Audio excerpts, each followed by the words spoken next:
So I don't build PGA spec greens for a living. So don't think that's what this is, because it ain't. I do lawn care and manage quite a bit of Bermuda turf.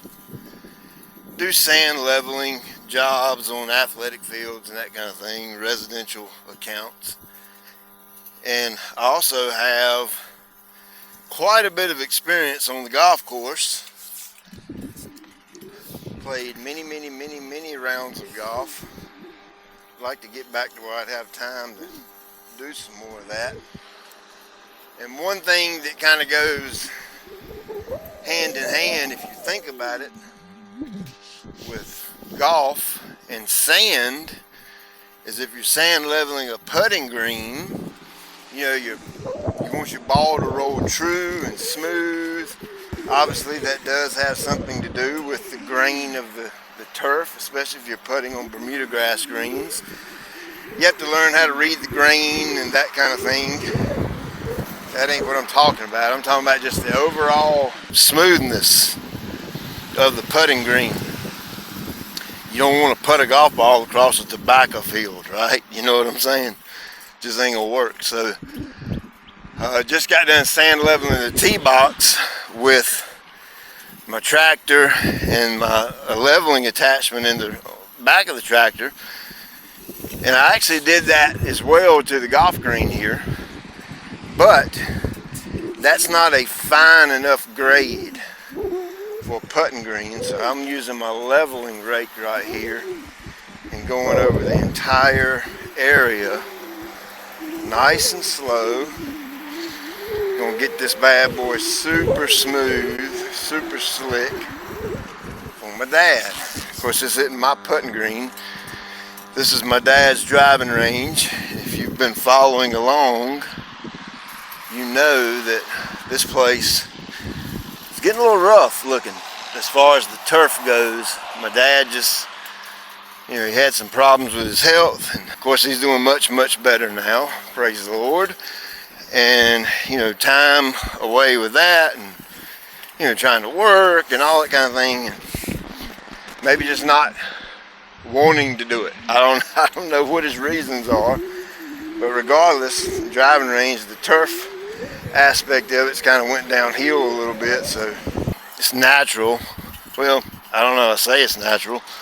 I hope it's natural that you would want to do things for your dad, because hopefully your dad was around and provided for you your entire life. I know some of you didn't have a dad. I'm sorry about that. I know that Jesus wants to be that father that maybe you never had. And man, he'll give you all the love you can stand. Matter of fact, you can't take it all in. If you saw the first video out here, I kind of gave you a before shot. Man, it was riddled with weeds. I mean, just copious amounts of weeds.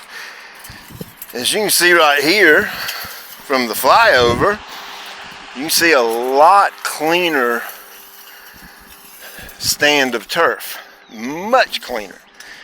There's not hardly any weeds out here where I've sprayed. Of course, I sprayed maybe a month ago.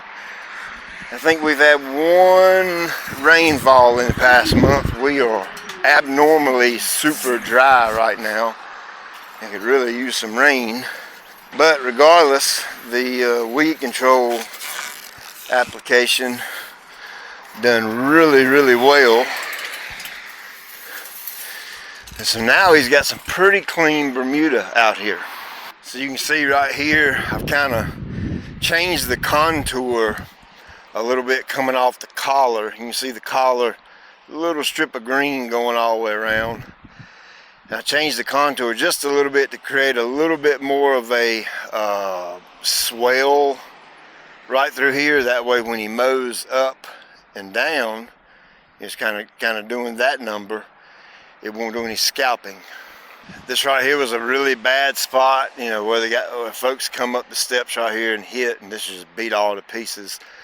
So I deep tine aerated that, threw some sand down, leveled it out a little bit, And then here's the tee box, and you can see it's what is this, 80% white, maybe something like that.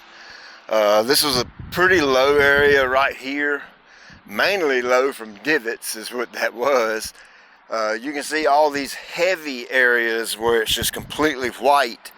That was mainly from where players, you know, sit here and they take their divot, and then they just slide the golf ball over right beside the old divot, take a new divot, slide the, you know, and man, they eat a big chunk of turf out. All the turf is out there. Yeah, it's just part of a driving range, okay? And it's not a lot you can do to fix that. What my dad's gonna do is the front section of this out here is in pretty good shape. The solid white areas you see, that's not from divots. That's just low areas in the existing turf. So the Bermuda up under there is nice and thick. What he's going to do is section this off in maybe 4 sections. You know, if you got a long rectangle, section it off the front, section 2, section 3, section 4, and the sections will run long ways. And so they'll start off and hit up there for say a week, then move them back to section 2, hit there for a week, move it back to section 3, hit for a week, move it back to section 4, hit for a week. And by the time you go back up to section 1, which would be roughly a month, that area of turf will be healed in and mended together. And of course, gosh, I thought I left him a little sand. I didn't. I'm gonna probably get him another dump truck load of sand out here and stick it over in the corner. That way he'll have that for a long time. He can come out here with a shovel, and once he closes off a section, he can, you know, refill those divot areas with sand. That way when the Bermuda grows back, it grows back even with the Bermuda, you know, outside of the divot areas. I hope that makes sense. But I got this slicked down real good. This right here is roughly, I'm gonna say 4,000 square feet ish, roughly. Maybe 4,500 square feet. The little tee box all the way down on the end, I kind of done a little experiment down there. It got fertilizer. The whole thing got fertilizer. I hammered down on nitrogen, about 1.25 pounds of N on this roughly. And what I did down there was I made 3 passes with a deep tine aerator right down the middle. I simply done it. I want to see the difference. I want to see that if the turf on the right and the left perform, look, grow, color-wise any different than that strip down the middle that I only deep tine aerated. I did not put any sand down on that lower end. I just didn't have enough. I wanted to make sure I got the green done in this main area tee box. I did take my GKB deep tine aerator and I went over the entire tee box first. And again, this is something I'm learning. You know, you get so many different people say do it so different ways. I got golf course superintendents that have been in the business for years and years and years and years, and they say do it one way. Then I know field experts, field management experts, and they say do it this way. And they're totally and completely opposite. So who the heck knows what the right way to do it? Do you solid tine then sand, or do you sand and then solid tine? Do you core deep tine aerate then sand, or sand deep tine core aerate, drag your plugs in? Who knows? So this one right here, what I did is, now you know that this one has been deep tine aerated about 6 inches roughly. That's as deep as it would go. The ground's kind of hard. And then we put the sand on top, leveled it out, and as I was pulling the sand around, I can see the sand going down in the holes. Okay, you know, supposed to be better drainage. I guess we'll find out, won't we? Water penetrates through sand better than it penetrates through clay. You got sand in a bunch of little holes everywhere. When it rains, that water's going to soak in and go down deep. And of course, I like to think that those roots are going to chase after the water. So If I got water sitting on top of the ground, the roots don't have to work to do anything. If I got water deep in the ground, you know, the roots are going to go after the water. You know, creates a stronger root system. That may or may not be right. I don't know. I'm just looking at it from what I think is a common sense perspective. You know, when I get thirsty, I go get the water, right? And so I just feel like the turf will go get the water if it wants to.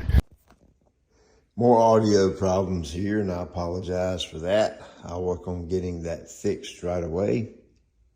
I went and got my ABI water trailer, and to be honest with you, I am finding more and more ways I can use this, and I'm absolutely loving it. It has been an incredible investment for me personally and for my company. While I was watering down this area, I also took advantage of that by adding some Green County Fertilizer Green Kick, which is potassium. I'd already applied a granular nitrogen, so going down with this heavy volume of water is going to get all of that watered in simultaneously. So I'm going to finish wetting this down right here. Probably do about half of the tee box, and I'm going to run back and get another 500 gallons and do that half of the tee box, and then probably save a little bit. I'm gonna hit this green again. I really want to get this putting green growed in pretty quick.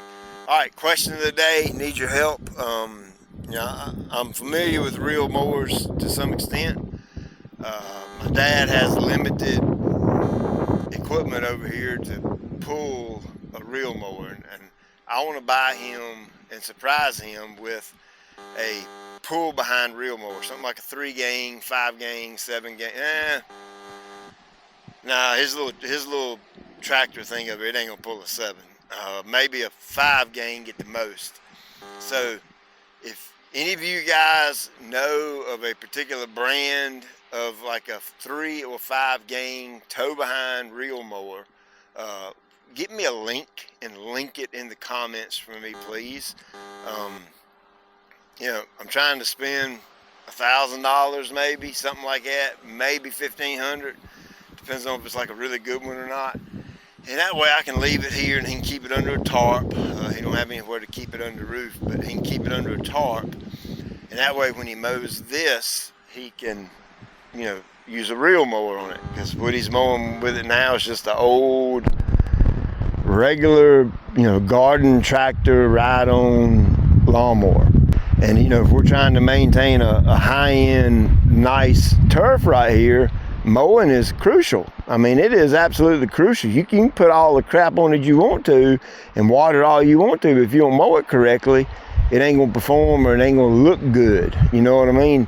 So I want to go on and invest in that for him and get him a reel mower. So tow behind reel mower, if any of you's got any ideas, if you don't mind, shoot that to me and let me know. So hey, I'll bring you back out here in about a month and we'll check it out, see what it looks like. As always, I appreciate you taking time out of your day to watch. I'll check you later.